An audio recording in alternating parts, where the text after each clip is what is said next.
programa Ideias em Debate, Gestão, Negócios, Sociedade está começando. No último dia 6, aconteceu a nomeação da professora Nadir Nogueira como a nova reitora da Universidade Federal do Piauí, a UFP. Ela foi nomeada pelo presidente Lula e é a primeira mulher eleita para a reitoria em 53 anos de instituição. Um acontecimento que marca a história e representa um importante passo na luta das mulheres por espaços de liderança. Na disputa, a professora Nadir foi a primeira colocada na lista tríplice definida pelo Conselho Universitário e venceu com 48,3% dos votos na consulta universitária. As outras chapas que pleitearam a vaga também foram encabeçadas por mulheres. Agora, ela e o vice-reitor Edmilson Moura estarão no comando da instituição entre 2024 e 2028. A nova reitora também já foi vice-reitora da UFP 2 vezes, também foi pró-reitora entre os anos de 2012 e 2020. Formada em nutrição pela UFP, a professora Nadir é mestre e doutora em ciência dos alimentos pela Universidade de São Paulo, a USP. E é com ela que conversamos a partir de agora para saber um pouco mais da sua história, as expectativas e planos para essa nova gestão à frente da UFP pelos próximos anos. E, professora, eu queria primeiro parabenizar-lhe pela conquista, importante conquista, e iniciar aqui a nossa conversa perguntando que a senhora falasse um pouco, né, da sua história, a sua trajetória acadêmica, como é que se deu todo esse processo até culminar com a sua nomeação como reitora da UFP. Com certeza tem todo um caminho, tem todo um trabalho, tem toda uma trajetória que deve servir de exemplo também para outras mulheres. Obrigada pela oportunidade, né, de trazer a nossa história, a nossa caminhada, a caminhada da professora Nadir, a primeira mulher a chegar ao cargo de liderança dentro da Universidade Federal do Piauí. E é interessante colocar que a minha relação com a UFP começa em 1979, quando ingressei como aluna de nutrição na Universidade Federal do Piauí, concluí em 83 e tive a oportunidade de fazer a pós-graduação em São Paulo, como você bem mencionou, na Faculdade de Ciências Farmacêuticas. Eu passei 9 anos em São Paulo, me qualificando em nutrição experimental na USP, na capital, onde eu fiz o mestrado e o doutorado. E ao regressar do meu doutorado, o compromisso que eu tinha assumido, não só com o meu departamento, mas com a universidade, era de, retornando, nós instalarmos um laboratório de nutrição experimental, que foi a área que eu me especializei, mas chegando nós não tínhamos nenhum programa de pós-graduação estrito sensu, nem nível de mestrado e doutorado na área da saúde. Nós tínhamos as residências médicas e as especializações. Mestrado e doutorado nós não tínhamos ainda. Então começamos a trabalhar com o núcleo, criamos uma comissão, nucleamos um grupo de professores de diversas áreas, de nutrição, de enfermagem, de odonto, de medicina, enfim, de diversas áreas, para implantarmos o primeiro programa de pós. E conseguimos esse feito com a avaliação da CAPES, né, que autoriza a instalação, acho que em 2004, e começamos a trabalhar na pesquisa e na pós. Aliado a isso, eu tive a oportunidade também, em 2010, de assumir a Coordenadoria de Informação em Ciência e Tecnologia, que era uma coordenadoria vinculada à Pró-Reitoria de Pesquisa e Pós-Graduação. Lá, eu confesso a você que foi onde o momento em que eu tive uma ampliação, assim, ter uma ideia maior do que era a universidade, do que era do ponto de vista da pesquisa, da necessidade da inovação e da pós-graduação. E concluindo esse mandato, em 2008 eu fui convidada pelo reitor Luiz Júnior para assumir a Pró-Reitoria de Assuntos Estudantis e Comunitários. Confesso que foi um dos maiores desafios, tendo em vista que a vivência, a minha caminhada tinha sido muito mais ligada à pesquisa e à pós. E a assistência estudantil era muito novo para mim, um desafio muito grande, né, pela falta de vivência, né, nos movimentos estudantis e na vivência mesmo dentro das políticas afirmativas. Mas aceitei esse desafio e atuei de 2008 a 2012 como pró-reitora de assuntos estudantis e comunitários. E aqui é importante fazer um parêntese e que sempre resgatei e trouxe essa minha experiência na assistência estudantil, que eu acho que foi o momento que eu mais pavimentei a minha vida como gestora. E trabalhar na assistência estudantil, ela tem um grande desafio, é um grande desafio, mas também você vê o impacto que ela gera, que ela produz na permanência dos nossos alunos, seja na oferta da alimentação pelos RUs, que nós colocamos depois, instalamos RUs na Multicampia também, em Floriano, Picos, Bom Jesus e Parnaíba, que ainda estava vinculada à UFP, as bolsas, as residências universitárias. Então, ali, você percebe que é uma política afirmativa que está acontecendo e que muda a vida daquele jovem, que faz com que ele não só ingresse, mas ele permaneça na universidade com a boa alimentação, com a bolsa ou com a residência. Essa experiência, como você pediu, para eu relatar, né, mostrar e para as mulheres, para as meninas, para a sociedade piauiense, como foi essa trajetória, essa eu julgo de extrema importância. A partir dela, a comunidade universitária, reconhecendo principalmente os estudantes, o compromisso que eu tinha enquanto gestora com uma política de assistência estudantil que fosse efetiva e que fosse transformadora, eu fui convidada a compor, em 2012, com o professor José Arimateia Dantas Lopes, a assumir a chapa para concorrer à vice-reitora da universidade. Esse foi o nosso primeiro mandato como vice-reitora. Ficamos, eu e o professor, de 2012 a 2016, na condição de vice-reitora, uma gestão compartilhada, uma gestão em que, de fato, a professora Nadir exerceu o cargo, a função de vice-reitora, considerando que o professor Arimateia participava das Olimpíadas Internacionais, e tanto nacional quanto internacional. Então, em vários momentos ele precisou se ausentar, tanto para as reuniões em Brasília, da Andifes, do Grupo Coimbra, que a UF começou também a participar por conta da internacionalização. Então, eu também ampliei e me dediquei, né, àquela missão honrosa que foi nos dada também pelo voto, né, que pela primeira vez os outros cargos que eu assumi eram cargos de confiança que foram, acredito que o critério tenha sido, é lógico, o compromisso com a instituição, a competência naquilo que fazia. Nessa gestão, nesse primeiro período, o grande desafio foi o modelo de gestão que era multicamp, que até então nós só tínhamos o campus de Teresina, de Parnaíba e tinha uma extensão em Picos. Em 2010, com o governo Lula, veio o Reúne Expansão, onde houve a interiorização das universidades e a ampliação dos institutos de pesquisa. Então, aí nós vivemos um momento da democratização, de fato, né, do acesso ao ensino superior para os nossos jovens de 18 a 24 anos.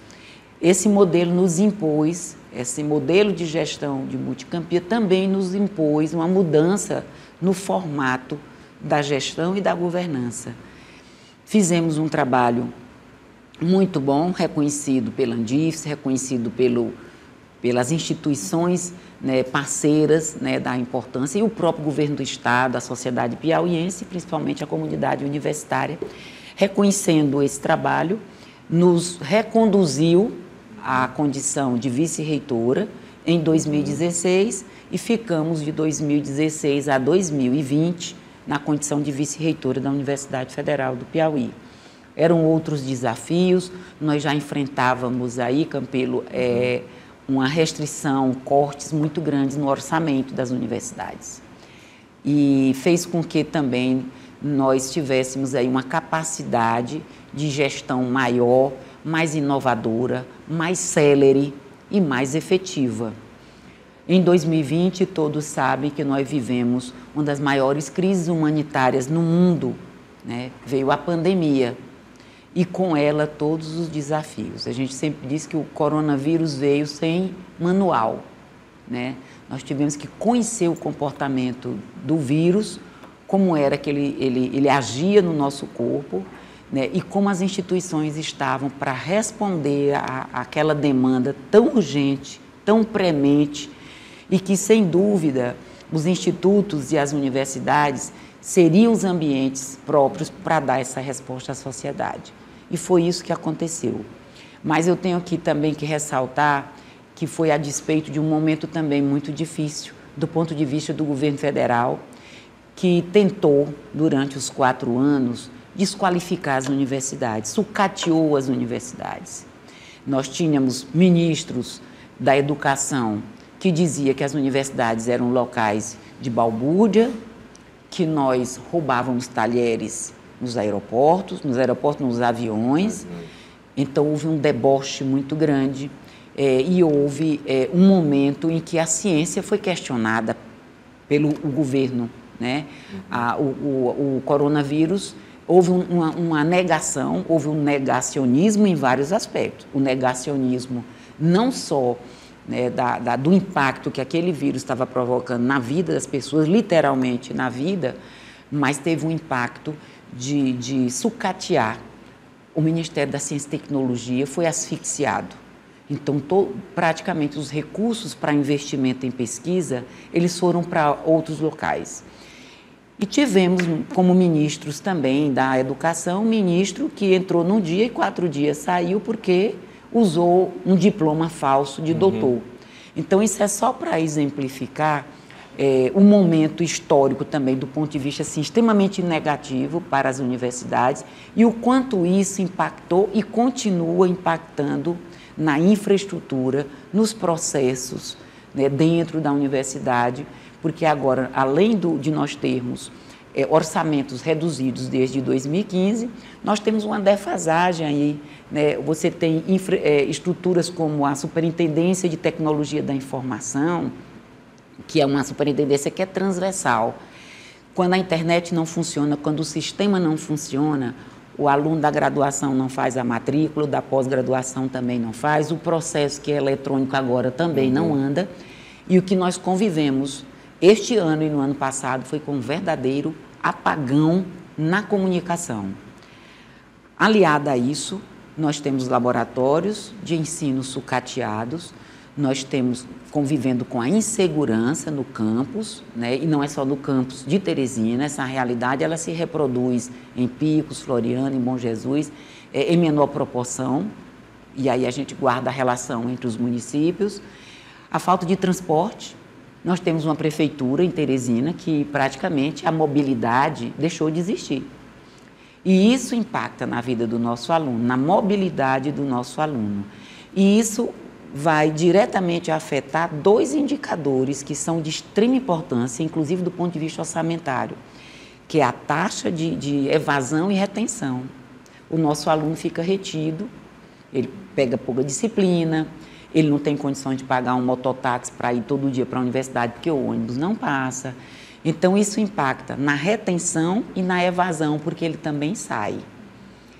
Então, eu estou fazendo essa linha histórica, né, para trazer para vocês o atual cenário. É um cenário difícil, pelo que eu acabei de relatar, mas tivemos um cuidado nessa caminhada de construção de um grupo, de grupos que estavam em lados diferentes, mas não eram inimigos, né? Nós conseguimos, com muita proeza, com muita habilidade política, unirmos grupos que em 2020 tiveram em lados opostos e nos unimos em nome da UFP, em nome de um projeto institucional. E que, historicamente, dentro da universidade, além de ser a primeira mulher, nós somos a oposição. Pela primeira vez, a oposição vence a situação, vence a atual gestão. Magnífica, reitora. E aproveitando nós vamos ter a oportunidade de falar também dessas questões que a senhora levantou aqui a respeito das dificuldades encontradas e o que poderia ser feito. Mas eu queria retomar ainda sobre a importância de ser a primeira mulher eleita reitora da UFP. tanto para a universidade quanto para outras mulheres que aspiram cargo de liderança, né? A senhora colocou aqui toda essa trajetória, essas suas lutas e o seu trabalho dentro da vida acadêmica e dentro da vida da gestão da própria universidade. Isso. Então, como é que a senhora avalia essa sua chegada para exemplo para outras mulheres também? É resistência, viu, o nome disso, porque, primeiro, dizer que eu me sinto honrada, orgulhosa de representar as mulheres num cenário machista, dentro de uma estrutura machista, né? 53 anos que a UFP completou no dia 1º de março e a primeira mulher a assumir. Então, isso traduz uma sociedade, né? E isso traduz também, nos traz uma responsabilidade enquanto representação, considerando que é uma mulher ocupando um cargo de liderança de poder dentro da maior instituição de ensino superior do estado do Piauí. Isto, como eu acabei de colocar, ela foi pavimentada, é uma caminhada pavimentada, né, com estudo, com educação, com a defesa da educação, porque não era só a Nadir, filha de agricultores, que teve o acesso, que veio do ensino público, que teve acesso a uma instituição pública e que tem aí a sua formação sólida, né, para que eu pudesse almejar uma pós-graduação em São Paulo. Eu fui a primeira piauiense a entrar dentro da Faculdade de Ciências Farmacêuticas da USP. Então, isso tudo realmente, Campelo, tem uma representação social. Ela traz em si o significado de você romper isso, de você enfrentar. E a gente enfrenta entendendo que eu não quero ser maior, não quero ser mais, nós não queremos ser mais, nós queremos ter o direito de sermos iguais, de sermos tratadas iguais. Hoje o que nós temos, do ponto de vista de pesquisas, é que as mulheres, elas exercendo o mesmo cargo dos homens, até então, acho que o IBGE traz isso do ano passado, as mulheres recebiam, executando a mesma função, 30% a menos do salário do que os homens. Ela melhorou um pouquinho, agora são 20%. Então, ganhamos aí um plus aí de 10%. Mas ainda há uma diferença. O CNPq traz um dado importante, que se você pensar que a população brasileira, quase 54% é de mulheres. Isso se reproduz dentro das universidades. A maioria dos nossos jovens, dos nossos alunos, é composta por mulheres, tá? Agora, quando você vai para a graduação, ok, as mulheres estão ali. Quando você começa a ir para a pós-graduação, ela já começa a diminuir. Aí vem a questão da maternidade. Aí ela é penalizada por isso, né? Nós somos penalizadas pela maternidade. Então, assumir um grande laboratório, o CNPq faz uma pesquisa, os grandes laboratórios de pesquisa são chefiados pelos homens. Então, essa é uma luta realmente, e o que nos deixa animados e felizes, e aí eu vou remontar também aqui a Covid. Quem sequenciou o vírus foi uma mulher. Então, quando foi feito o sequenciamento do vírus da Covid, e a partir daquele pedacinho de RNA foi possível se desenvolver uma vacina, foi uma mulher. Então, o que eu posso te dizer é que quando você dá oportunidade, quando a gente encontra esse espaço, nós mulheres assumimos com vontade, com coragem, principalmente com competência. Professora, e na consulta universitária, a senhora venceu com 48,3% dos votos, que foi uma expressiva, né, aceitação pela comunidade acadêmica. Como é que a senhora planeja estreitar a relação da reitoria com a comunidade e garantir que as demandas elas sejam ouvidas e atendidas? É muito interessante, é importante essa pergunta, porque ela vai me trazer para o cenário de janeiro desse ano, quando nós começamos a fazer essa caminhada e dizendo de que lado nós queremos estar. O lado que nós optamos, Campelo, foi de dizer sim à democracia, de não aceitarmos nenhum ataque a ela. Então, eu já estou direcionando a minha resposta para te dizer como é o modelo de gestão. Primeiro é que ele precisa ser democrático. Eu preciso ouvir os 3 segmentos. Então, o diálogo, ele faz parte da política, né? Já diziam os grandes políticos, a política é a arte do diálogo. E nós mostramos isso nessa composição ampliada do grupo que se juntou, que está com a professora Nadia e o professor Edmilson para os próximos 4 anos. O diálogo, ouvindo os estudantes, que é bom que se diga, todas as representações estudantis da UFP, dos DCEs, apoiaram a Chapa 2. E isso também tem um significado. É o compromisso, é a credibilidade da professora junto ao segmento estudantil. Então, nós iremos atuar sempre ouvindo os 3 segmentos: estudantes, técnicos administrativos e professores. Construímos uma plataforma de trabalho para os próximos 4 anos. Nós temos uma carta proposta construída de forma coletiva.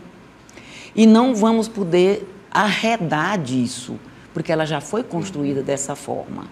E isso nos dá uma segurança, Campelo, de estarmos alinhados, de nos fortalecer enquanto instituição, de nos fortalecermos enquanto democracia, de fortalecer a pauta da educação inclusiva, de qualidade, e que ela realmente traga mudança na qualidade de vida das pessoas e que diminua as assimetrias que são provocadas sociais e regionais pela falta da educação.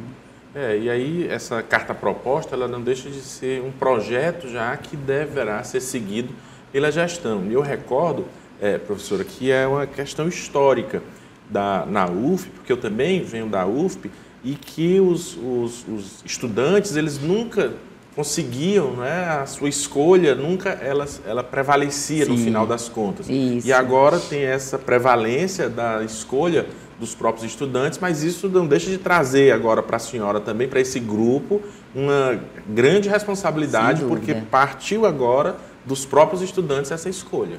Sem dúvida. É sempre que após a eleição, que a gente participa aqui de conversas, de entrevista, qual é a sua prioridade? Minha prioridade sempre será os nossos estudantes. Primeiro que a universidade existe por conta deles, mas eu tenho dito que isso não é lugar comum, né? A universidade existe, ela existe e eles vão ser tratados dessa forma. Prioridade, ouvindo. Já recebemos cartas, durante a campanha participaram. Os alunos entravam nas salas de aula com a gente já com o discurso já bem afiado. Né? Então, eles se envolveram, eles são protagonistas, foram e serão protagonistas nessa gestão que a gente espera da mudança e da esperança. Eu queria retomar a nossa conversa, professora. A senhora já relatou aqui toda essa sua trajetória, toda essa experiência de trabalho na Universidade Federal do Piauí. Uma ideia dos desafios a senhora já tem, exatamente. E que ações a senhora pretende para resolver essas questões que a senhora defendeu e para seguir essa proposta que foi feita e que culminou com a sua nomeação como reitora? Nós estamos concluindo um relatório das comissões de transição. Nós precisamos ter um diagnóstico de qual é o atual status da Universidade Federal do Piauí na pesquisa, na extensão, na pós-graduação, no ensino, na assistência estudantil, nas diversas áreas. Seja a questão da energia, seja da internet, da mobilidade. Então, nós criamos segurança, nós constituímos várias comissões. Estão fazendo esse diagnóstico e nós temos aí aquele famoso, que é muito conhecido nas transições, que é o PAI, é o Plano de Ação Imediata para os primeiros 100 dias. Ele está sendo compilado, esses relatórios estão sendo compilados. A partir daí, nós iremos ver que setores têm sombreamento, que ações acontecem em um setor e no outro, para ver a possibilidade de nós reformatarmos estruturas da universidade, como a Pró-Reitoria de Administração, Pró-Reitoria de Planejamento, para que a gente possa dar celeridade nos fluxos, mudar, alterar os fluxos, porque quem procurou a universidade para investimento sabe do quanto ela é travada, né? Do ponto de vista de contratos, de convênios, é difícil, a gente sabe que tem um aspecto legal que não se fere, mas tem outros que é de gestão mesmo. Então, um dos pontos, respondendo sua pergunta, é ver a governança. De que forma nós iremos trabalhar para responder essa inquietação, que não é só dos membros da comunidade universitária. O governador Rafael Fonteles tentou apresentar projetos para a universidade e ficou de um setor para o outro 6 meses. Ele disse, olha, eu só tenho 4 anos aqui. A princípio, o meu mandato é de 4 anos. Se passou 6 meses andando de um setor para o outro, eu não tenho como. Então, isso mostra, né, que nós temos alguns entraves dentro do fluxo processual que precisam ser alterados. Então, do ponto de vista da governança, nós iremos trabalhar firmemente, porque isso reflete na ponta, isso reflete no impacto que isso vai produzir. Então, esse é um ponto importante e nós estamos agora na compilação, finalizando essa compilação dos relatórios que foram produzidos para nós termos o PAI, o Plano de Ação Imediata para os primeiros 100 dias. Então, já temos algumas sinalizações, nós estamos participando de vários editais do governo federal, por exemplo, o Parque Tecnológico. A FINEP é um órgão de financiamento de pesquisa, certo? Que é os famosos editais do CT Infra. Então, recentemente, nós conseguimos 9 milhões, mais 5, 14 milhões para pesquisa. Então, uma das prioridades é criar um setor em que nós tenhamos aí um radar de quais editais estão sendo lançados para financiamento em pesquisa, porque nós não podemos ficar esperando e planejando só com recursos do orçamento. Esse é um ponto. Então, já vamos dando um ponto de partida, aí, uma largada boa, já com 14 milhões só para pesquisa. Nós estamos participando do Parque Tecnológico, estamos participando com a Investe Piauí, com a FAPEP, com a UFP, e quando eu digo Investe é o governo do Estado. Sim. Então, vai ser criado o Parque Tecnológico, o Parque de Base Tecnológica do Piauí. Também a FINEP, ela tem um edital específico para Parque Tecnológico. O Piauí é o único estado que não tem um parque tecnológico. Então, nós estamos com uma grande oportunidade, né, de conseguir instalar esse parque. O que representa esse parque? Ele representa a inovação, ele representa que a ciência, a comunidade científica e a pesquisa traga soluções para os problemas da universidade, da UESP ou do IFP, mas do governo do Estado. Sim. Também do Estado do Piauí, não vou nem dizer do governo do Estado, mas de demandas do Estado do Piauí. O governador já disse que tem 8 milhões já assegurados para estruturar o espaço onde o parque vai funcionar, que é no antigo Escola Normal Antonino Freire, que fica na zona norte de Teresina. Já está sendo, acho que o início da obra não começou, mas já está sendo preparado esse espaço. E já temos assegurado 8 milhões para criar esse ambiente de inovação. Né? E nesse sentido, eu já vou aqui para a inteligência artificial. O Estado do Piauí é o único que tem uma secretaria, o governador Rafael Fonteles, todo mundo sabe que é um homem de inovação, de tecnologia. Né? É tanto que ele assumiu o governo, ele foi para a Estônia, porque lá é um país que você tem mais tecnológico, né, do mundo. Isso. E ele começou a missão dele por lá. E criou a primeira secretaria de inteligência artificial, né, que está à frente, um colega nosso da universidade, professor André Macedo. Essa caminhada da inteligência artificial, ele vai fazer com a academia.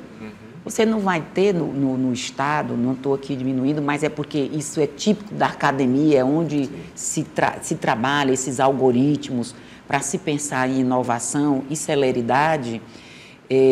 Nós já estamos caminhando junto com a Secretaria de Inovação Tecnológica e isso nós levaremos para o ambiente acadêmico da UFP, dando essa resposta, ainda uma pergunta que você nos fez, de quais são as prioridades, que pautas nós trataremos. Nenhum estado, nenhum país cresceu sem ciência, sem pesquisa, sem inovação. E a Universidade Federal do Piauí, nós temos um capital humano extremamente qualificado de professores, técnicos, alinhados com esse pensamento. Então, nós traremos Quando eu dizia na campanha a mudança e a esperança, e é nesse sentido, entendeu, Campelo? É de trazer um ambiente diferente da universidade, para que os nossos futuros profissionais estejam prontos para o mercado de trabalho, entendendo dessas ferramentas, essa que você está utilizando aqui, ela veio muito mais na pandemia. Então, a pandemia trouxe isso, um lado bom, que foi as tecnologias para nós usarmos, que nós tínhamos, mas não sabíamos usar. Mas hoje eu tenho defesa de tese de uma pessoa no Canadá, eu não preciso trazer a pessoa do Canadá para participar de uma banca que você tem sua pós-graduação e sabe que no mestrado eu preciso de 3 pessoas, mas no doutorado eu preciso de 5. Então, isso era um custo grande, você trazer de São Paulo, trazer de Minas, trazer de onde for. E hoje eu faço uma banca com a pessoa em Salamanca, participando da banca. Isso é inovação e isso nos traz esses novos ares, né, de pensar uma universidade nova, arrojada e inovadora. Professora, e um dos temas que são bastante pautados é a segurança e a infraestrutura na Universidade Federal. Qual o olhar da senhora sobre essas questões e como pretende trabalhar para garantir um ambiente mais seguro e adequado para a comunidade acadêmica em geral? O acolhimento e a segurança são pautas extremamente importantes, né? Esse acolhimento, o que a gente sente, Campelo, é que depois que nós assumimos, modéstia à parte, não querendo ser pretensiosa e já sendo, você já sente um clima, uma energia diferente, e isso traduzida por algumas pessoas. Mas ele tem que vir com o acolhimento e com a segurança, como você colocou. A segurança, eu tenho dito que é uma pauta complexa e ela impõe um conjunto de ações e que não caberá somente à gestão da professora Nadir resolver dentro da universidade. A universidade ela está inserida em Teresina, no município de Teresina, no estado do Piauí, assim como os campos de Picos, Floriano e Bom Jesus estão inseridos no município. Então, é preciso que os gestores entendam que essa é uma responsabilidade que tem que ser compartilhada. A gestão da professora Nadir, a Universidade Federal do Piauí, não tem como assegurar, não vou dizer assegurar a segurança, ficou um negócio meio esquisito, né? Mas, enfim, de garantir a segurança, né? Mas iremos trabalhar para isso, pactuar com o Estado e com o município essa segurança. Eu vou só te dar, só para fechar essa questão da segurança, que para a gente é importante, mas é lembrar também para a sociedade piauiense que, no caso da Universidade Campus Teresina, a Universidade Federal do Piauí ela é atravessada por uma avenida, né? Quem conhece o campus sabe que você vê a Nossa Senhora de Fátima, você segue, adentra o campus, aí você tem conjuntos habitacionais, certo? Aí agora nós estamos em uma outra situação. A Ulisses Marques começa na Kennedy. Ela vem pelo fundo, pela frente do Centro de Ciências Agrárias, ela passa ali por trás e agora ela vai se juntar a Raul Lopes. Vejam só o quanto ela vai ficar exposta. E volto a dizer, ela está no contexto do município de Teresina. Isso. É obrigação dos gestores garantir a sua população, ela não é uma população da Universidade Federal do Piauí, ela é uma comunidade universitária que faz parte, ela é um recorte, como eu tenho dito, da população de cada município. Então, nós precisamos alinhar e pactuar tanto com o Estado, quanto com o doutor Silvio, que assume também, eu tenho certeza, dessa responsabilidade de cuidar da saúde, da educação e da segurança. E faremos isso juntos com uma rede, trabalhando como uma rede de segurança, né? Pensando também em inteligência artificial, em monitoramento eletrônico, enfim, em estratégias inteligentes para garantirmos não só o acolhimento, mas a segurança da comunidade universitária. Professora, outro ponto é que a gente vive um cenário de restrição orçamentária que impacta no desenvolvimento de projetos acadêmicos, no estímulo à pesquisa científica e à inovação. A senhora até já falou que 14 milhões já vão ingressar para pesquisa e inovação. Mas também a senhora retratou que nos últimos anos, né, especialmente no período da pandemia, houve uma restrição no envio de recursos para as universidades, houve uma descrença no trabalho da universidade e da qualificação e capacitação científica dos alunos. Então, como é que a senhora pretende ver essas questões que interferem na qualidade do ensino superior? Como ver a possibilidade de trabalhar nesse sentido para que a UFP seja aquela instituição acadêmica pujante que sempre foi, né, ou que sempre deveria ser? E sempre é um exemplo, né, para toda a nossa sociedade, um patrimônio da nossa sociedade. A ANDIFES, que é a Associação dos Dirigentes das Instituições Federais de Ensino Superior, que é composta pelos reitores e reitoras, eles têm um trabalho permanente, sistemático, junto ao governo federal, junto ao MEC, junto ao Ministério do Planejamento, Orçamento, para a recomposição dessa perda que nós tivemos no orçamento desde 2015. Ela é uma luta permanente, já conseguimos, de uma certa forma, não diretamente a recomposição do orçamento, mas tivemos o aumento de bolsas, tanto do ponto de vista quantitativo, no número, mas também de valores. Os nossos alunos de iniciação científica recebiam R$400, agora recebem R$700. Os nossos alunos de mestrado e doutorado também tiveram as bolsas que estavam congeladas há mais de 15 anos, eu acho, tiveram esses valores corrigidos. Então, de alguma maneira, nós já tivemos aí algum alento, alguma sinalização. Mas, volto a dizer, a ANDIFES tem esse trabalho permanente, né, e nós estamos acreditando, né, a despeito do que nós estamos acompanhando agora do governo federal, um novo aperto do ponto de vista, né, financeiro, mas aí nós temos um plano B, que é buscarmos a nossa bancada. Esse trabalho a gente já está fazendo, nós já estamos fazendo com deputados, com a nossa bancada, nós iremos nos encontrar, inclusive, em Brasília, atrás das emendas parlamentares, e já temos sinalizações, né, de alguns parlamentares que estão aguardando receber projetos nossos, principalmente os projetos de infraestrutura, né, que são os mais difíceis para a gente, para conseguirmos, a rubrica para investimento é sempre menor, o custeio que nós temos, 80%, 85% é para pagamento de pessoal, inclusive terceirizados, impacta muito grande o impacto na folha. E a nossa margem aí de investimento é pequena. Quando eu digo pequena, são 3 milhões. Você imagina 3 milhões na universidade, para laboratórios de ensino, de pesquisa e de pós.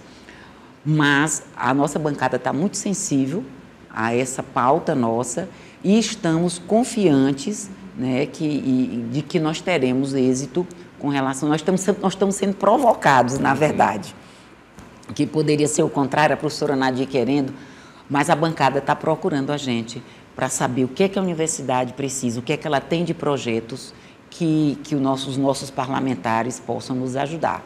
A pauta está feita e já teremos o primeiro encontro no dia 12 de dezembro. Pois é, com certeza vai ser muito importante, professora, essa sua experiência acadêmica e também de gestão dentro da universidade para levar essas demandas com conhecimento de causa. Isso junto ao governo federal, nessa comunidade que se reúne para tratar de uma tentativa de trazer mais recursos. A senhora colocou que no dia 12 vai ter essa reunião em Brasília, onde vai se dar a posse. Como é que vai funcionar isso e de que forma essa sua experiência pode ser útil para justamente conseguir atrair esses recursos para a universidade? Nossa equipe já está trabalhando, antes de nós assumirmos, já com o resultado, com a homologação da nossa vitória no dia 26 de junho, e na lista tríplice, em ato seguinte, na lista tríplice, considerando o governo que nós temos, que é um governo democrático, nós tínhamos certeza que o presidente Lula, representado pelo seu ministro, ou ele, assinariam o ato da reitora, respeitando a vontade democrática, ou seja, não teria risco da lista tríplice não ser respeitada. Com essa convicção e essa confiança, nós começamos a trabalhar. Então, nós já estamos trabalhando projetos. Eu vou só te dar um exemplo aqui para vocês. A Universidade Federal do Piauí paga em torno de 1.2 milhões por mês de energia. É um recurso robusto, né? Então, nós temos um sol para cada piauiense. Então, nós temos pessoas com expertise, como o nosso pró-reitor de planejamento, professor Marcos Lira, que trabalha com energias renováveis. A ideia é uma usina fotovoltaica em pontos estratégicos da universidade. Este é um dos projetos que nós pretendemos apresentar e que, inclusive, pode também servir para alimentar estruturas do governo nessa parceria do ponto de vista do gasto de energia. Saímos da bandeira vermelha, estamos na bandeira amarela, mas a conta desse mês, quem mora em Teresina e que usa o ar-condicionado sentiu o quilowatt, o tanto que ele subiu, e isso na universidade, o impacto foi muito grande. Então, estou só dando um exemplo, né, mas nós temos o uso da energia fotovoltaica aliada à parte de agroecologia, né, da produção de alimentos associados a montar uma estrutura com as placas e que já irriga, já serve para irrigar, aumentando a produção de alimentos, principalmente nas regiões mais pobres, que mais sofrem, né, com essas desigualdades sociais. E sobre, a senhora já colocou aqui, a questão da pesquisa científica e projetos de extensão, como a UFP pode ampliar sua atuação nessas áreas, inclusive em parceria com o setor privado? A senhora também tem, dentro dessa proposta de trabalho, um projeto de atuação junto com o setor privado? Quando nós colocamos aqui a instalação do Parque de Base Tecnológica, ela vai exatamente nesse sentido, incubar empresas, de trazer soluções para as empresas. Então, nós teremos nosso corpo técnico via projetos, como você colocou, seja um projeto de pesquisa ou de extensão, nessa perspectiva de trazer soluções para problemas da empresa X, da empresa Y, qual é o problema que você enfrenta e de que forma nós podemos aí ajudar nas soluções. O nosso papel vai ser exatamente esse. Bom, nosso programa ele está chegando ao fim e eu queria já parabenizar mais uma vez a magnífica reitora por ser a primeira mulher, né, nomeada como reitora da Universidade Federal do Piauí e também a primeira que veio diretamente de uma escolha também dos estudantes da comunidade acadêmica, isso é muito importante. E eu passo aqui a palavra para a senhora fazer as suas considerações finais e também já colocar o nosso programa aqui à disposição. Muito obrigada.